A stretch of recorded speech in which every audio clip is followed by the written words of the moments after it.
আজি আমি ক্লাছ 8ৰ প্ৰথম যিটো অনুশীলনী আছে তাৰ 2 নম্বৰৰ কুৱেশ্যন কেইটা কৰিম।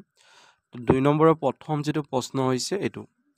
ইয়াত আমি কি কৰিব লাগে, যোগ কৰা বুলি আছে। কিতাপৰ যদি প্ৰশ্নটো চোৱা দেখা পাবা তাত যোগ কৰা বুলি কৈছে। তো যোগ কৰা মানে আমি ইয়াত চেক কৰিব লাগিব, চিনৰ লগতে আমি কাম কৰিব লাগিব য'ত যি আছে। তো ইয়াত যদি চোৱা প্ৰথমটো আমি একো কৰিব নালাগে, -2/3 আছে। তো 2/3 বহাই থৈ দিয়া, ইয়াত কৰিবলগীয়া একো নাই। নেক্সট আহিলে আমি ব্ৰেকেটৰ ভিতৰৰ কামখিনি কৰিব লাগিব। এটা কথা মনত ৰাখিবা, যেতিয়া আমি সৰল কৰা অংক কৰিম সদায় ব্ৰেকেটৰ ভিতৰৰখিনি কৰিম, আৰু ব্ৰেকেটৰ ভিতৰতো সদায় আমি প্ৰথম ব্ৰেকেটটো প্ৰথমে কৰিম।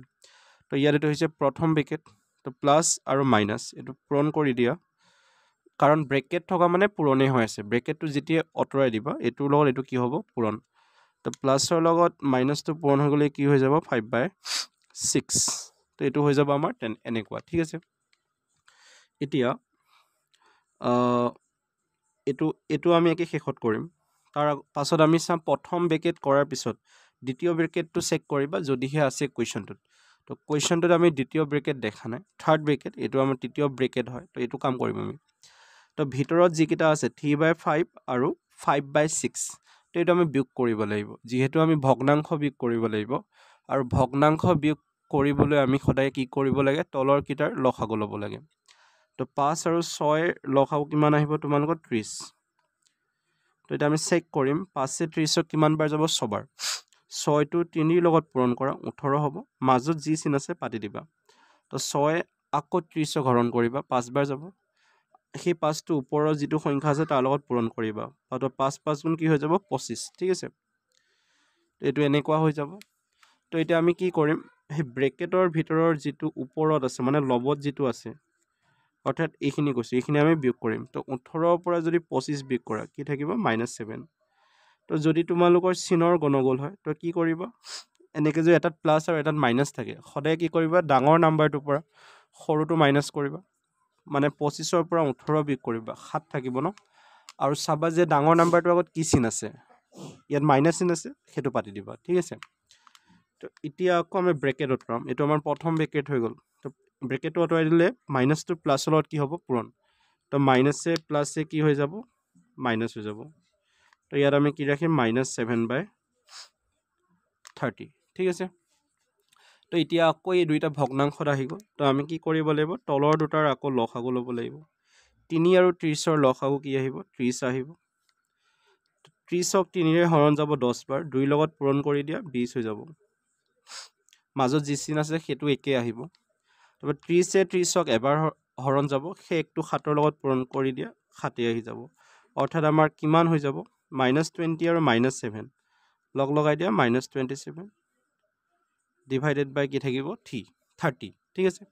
এতিয়া এইটো আমাৰ কাটা যাব, কিহেৰে কাটা যাব, 3 × 9 = 30 আৰু 3 × 9 = 27। তাৰ এনচাৰ থাকি যাব -9/10, ঠিক আছে। তো এইটো হ'ব আমাৰ এনচাৰ। প্ৰথম যিটো প্ৰশ্ন আছে তাৰ এনচাৰটো হ'ব এইটো। তাৰপিছত আমি 2 নম্বৰ কুৱেশ্যনটো কৰিম। 2ৰে 2টো যিটো আছে সেইটো কৰিম আমি। 7/3 -1/12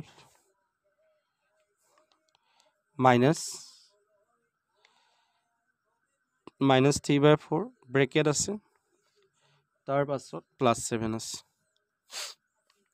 তো এতিয়া আমি এইটো কৰিব লাগিব। তো এইটো কৰিবৰ কাৰণে এইকেইটাও কৰিব পাৰোঁ, এটা লাইনতে আমি আৰম্ভ কৰিব পাৰোঁ, কিন্তু এটা লাইনতে নকৰোঁ, ভুল হোৱাৰ চান্স থাকে।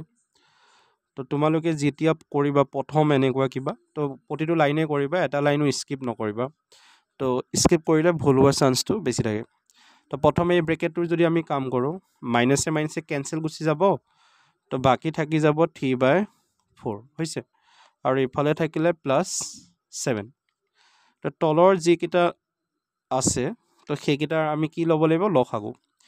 3 12 4 আৰু ইয়াৰ তলত 1 আছে, মানে 3 12 4 1ৰ লসাগু ল'ব লাগিব। ইহঁতৰ লসাগু যেতিয়া উলিয়াব দেখা পাবা 12 আহিব, সেইটো উলিয়াই চাবা। তো 3য়ে 12ক 4 বাৰ হৰণ যাব, 4টো 7ৰ লগত পূৰণ কৰা, কিমান আহিব, 28, ঠিক আছে। 12টোক 12ৰে হৰণ কৰা এবাৰ যাব, 1টো আকৌ ওপৰটোৰ লগত পূৰণ কৰা, এনেকুৱা হৈ যাব। 4টোৱে 12ক কেইবাৰ হৰণ যাব 3বাৰ, তো ওপৰটোৰ লগত পূৰণ কৰা 3 3 গুণ কি হ'ব 9। তো ইয়াত থাকিলে 1, 1এ 12ক হৰণ কৰা কেইবাৰ যাব 12 বাৰ, তো 12 7 গুণ কি হৈ যাব 84। তো তলত যি থাকিব সেইটো পাতি ল'ব। তো ওপৰকেইটা কি কৰিবা, যিকেইটা যুগত আছে অৰ্থাৎ এইটো আৰু এইটো লগ লগাই দিয়া। 8 4 12 2 উকলিল 1, 2 8 10 আৰু 1 112। বাকী -1 আৰু -9 লগ লগোৱা কি হৈ যাব -10 হৈ যাব। তো এতিয়া 112ৰ পৰা যদি 10 বিয়োগ কৰা কিমান থাকিব 102 আৰু তলত থাকিব 12। তো যদিহে কাটা যায় কাটিব পাৰা, হয়তো 3ৰে কাটা যাব, 3 4 গুণ 12, 3 3 গুণ 9 আৰু 3 4 গুণ 12। তো কি হৈ যাব 34 ডিভাইডেড বাই 4। তো আকৌ কাটা যাব 2এ। তো এনচাৰ কিমান আহিব আমাৰ 17/2। ঠিক আছে, এইটো হ'ব আমাৰ 2 নম্বৰটোৰ এনচাৰ।